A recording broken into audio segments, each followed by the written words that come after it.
صلی اللہ تعالیٰ علیہ وعلیٰ آلہ وصحابہ وازواجہ وذریاتہ وبارک وسلم تسلیما کثیرا کثیرا اما بعد فاعوذ باللہ من الشیطان الرجیم بسم اللہ الرحمن الرحیم۔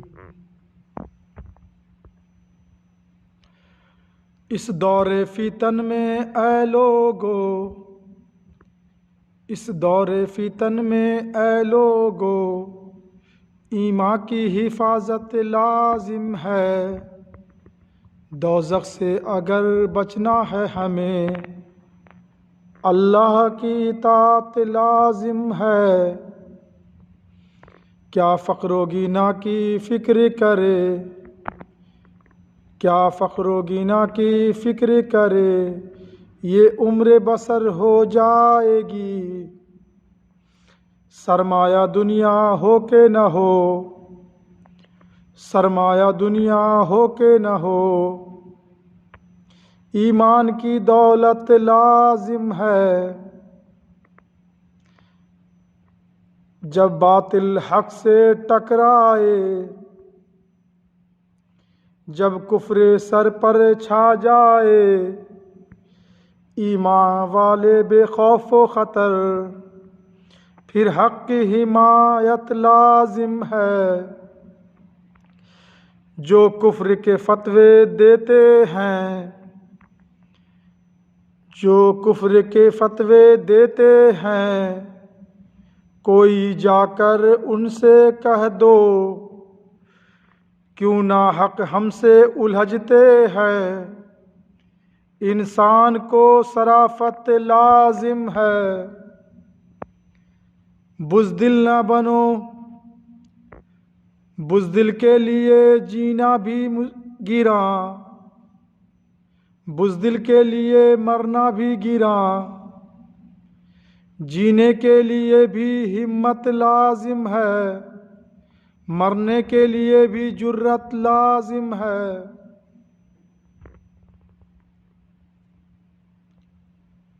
اللہ تعالی ہم لوگوں کو اپنے محبوب حضرت محمد صلی اللہ علیہ وسلم کا امتی بنایا۔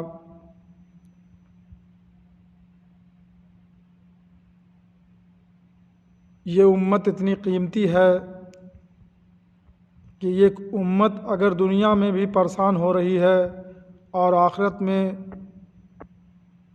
پریشان ہو گئے اور جہنم کی طرف جائے گی تو نوری فرشتے بھی روئیں گے۔ اس امت کو حضور پاک صلی اللہ علیہ وسلم کی سیرت، صحابہ کرام رضی اللہ عنہ اجمعین کی سیرت، صحابیات کی سیرت کا آئینہ اور عملی نمونہ دے دیا گیا ہے، تاکہ یہ امت اپنے ہر ایک موڑ پر مسلمان بن کر کے زندگی بسر کرے۔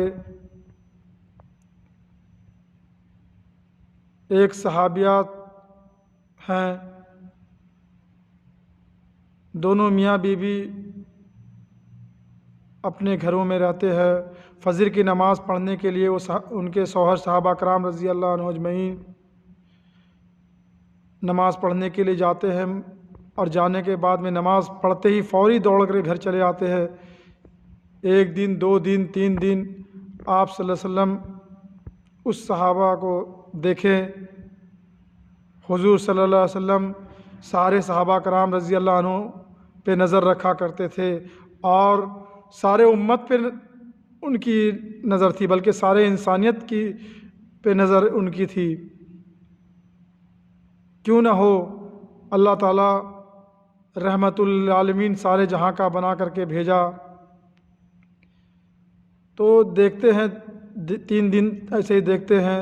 ایک دن آپ صلی اللہ علیہ وسلم انہیں روک لیے اور بولے، اے میرے صحابی، تم روز روز فجر کا نماز پڑھتے ہی دوڑ کر کے گھر چلے آتے ہو، آخر کیا بات ہے؟ کچھ دیر ٹھہر جایا کرو۔ انہوں نے جو ہے آپ صلی اللہ علیہ وسلم کو بتایا کہ میرے پاس میں ایک چادر ہے، اور یہ چادر میں اوڑھ کر کے آیا ہوں، اور میری بیوی فجر کا نماز پڑھنے کے لیے انتظار کر رہی ہے۔ میں دوڑتا ہوا چلا جاتا ہوں، اسے یہ چادر دیتا ہوں، وہ اوڑھتی ہے اور اوڑھ کر کے نماز پڑھتی ہے۔ ابھی اس لیے میں جلدی چلا آتا ہوں، بس ایک ہی چادر ہے اور اسی ایک چادر میں دونوں میاں بیوی گزر کرتے ہیں، بسر کرتے ہیں۔ جب وہ یہ چادر جب اس کو میں دیتا ہوں تو میں ننگا بیٹھ جاتا ہوں، اور جب میں چادر اڑ کے آتا ہوں تو وہ گھر میں کونے میں بیٹھ جاتی ہے۔ آپ صلی اللہ علیہ وسلم جلدی سے صحابہ کرام رضی اللہ عنہ کو بھیجے گھر، اور بہت سارا سامان ان کے گھر میں بھیجوا دیے ہیں۔ وہ صحابیات جو ہے دیکھی بہت سارا سامان حضور صلی اللہ علیہ وسلم بھیجوا دیا، آخر کیا ماجرا ہے۔ بلکہ اس دن جو صحابی جو ہے گھر گئے دوڑے ہوئے، تو ان کی بیوی جو ہے لڑنے لگی، بولے تم اتنا دیر کیوں کر دیا، اور اتنا دیر میں میرا نماز قضا ہو جاتا، اس طرح سے لڑنے بھی لگی۔ بعد میں سامان بھی آ گیا، پھر اس کے بعد اپنے شوہر کو بلائی، اور بلانے کے بعد پوچھی کہ آخر کیا بات ہے، حضور نے جو ہے اتنا سامان اور کپڑے بھیجے ہیں، کیا بات ہے۔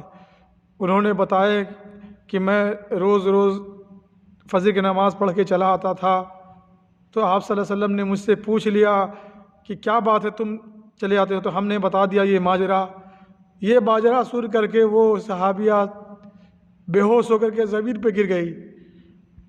اس کے بعد میں تھوڑی دیر کے بعد پھر ہوش آیا، پھر اس کے بعد میں انہوں نے زبان سے یہی صحابیات بولے، اے کاش میں مر کہیں کیوں نہیں گئی، کیونکہ میری تکلیف کی وجہ سے میرے آقا کو تکلیف ہوئی، میری غربت کی وجہ سے میرے آقا کو تکلیف ہوئی۔ صحابیات اور صحابہ کرام رضی اللہ عنہ اجمعین حضور صلی اللہ علیہ وسلم کے ہر ایک حکم، ہر ایک سنت کے لیے مر مٹا کرتے تھے، نہ وہ اپنی جان کی پرواہ کرتے تھے، نہ اپنی مال کی پرواہ کرتے تھے۔ حضور صلی اللہ علیہ وسلم کے جانثار عاشق تو یہ تھے، اور اللہ تعالی ہم لوگوں کو ان کی نقش قدم پہ چلنے کے لیے بتا دیے۔ جو ان کے نقش قدم پہ چلے گا وہی کامیاب ہے۔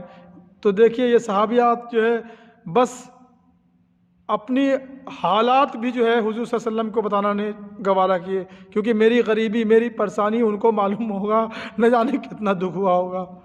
کافی روتی تھی، پھر بعد میں بہت روتی تھی۔ تو صحابیات بھی کم نہیں ہیں۔ ہم تو صحابہ کرام کی واقعات میں دیکھتے ہیں تو عورتیں اور زیادہ آگے تھیں، کوئی اپنے آپ کو پیچھے رہنے کو کوشش نہیں کرتے تھے۔ آج تو جن کو زیادہ علم ہے وہ بھی اپنے آپ کو پیچھے رہتے ہیں، اور جن کو دین کا علم کم ہے وہ بھی پیچھے رہتے ہیں۔ وہ بولتے ہیں وہ نبی تھے، وہ صحابی تھے، وہ رسول تھے۔ نہیں، ہم تو اپنی زبان سے کئی دفعہ کہنا چاہے کہ اللہ والے لوگ صحابی نہیں بن سکتے، مگر صحابہ کرام رضی اللہ عنہ سے بھی زیادہ نیکی کر کے اس دنیا سے چلے گئے۔ کیونکہ ایک دفعہ ہم مفتی طارق مسعود صاحب کے زبان سے نکلی ہوئی بات بھی ہم سنیں، تب جا کر کے آج جو ہے ہم آپ لوگوں کے سامنے پیش کر رہے ہیں۔ کیونکہ میرا عقیدہ، میرا نظریہ تو یہ ہے وہ صحابی نہیں بن سکتا، کیونکہ جب تک حضور صلی اللہ علیہ وسلم کی ایمان لانے کے بعد زیارت نہ کی تب تک وہ صحابی نہیں ہو سکتے۔ صحابی کا دروازہ بند، ولیوں کا دروازہ قیامت تک آتا رہے گا۔ تو جن کو محبت رہتا ہے وہ یار کے ہر ایک ادا کے لیے اور ہر ادا پہ مر مٹتے ہیں۔ کہنے سے زیادہ عمل کرنے کی توفیق عطا فرمائے۔ وآخر دعوانا ان الحمدللہ رب العالمین۔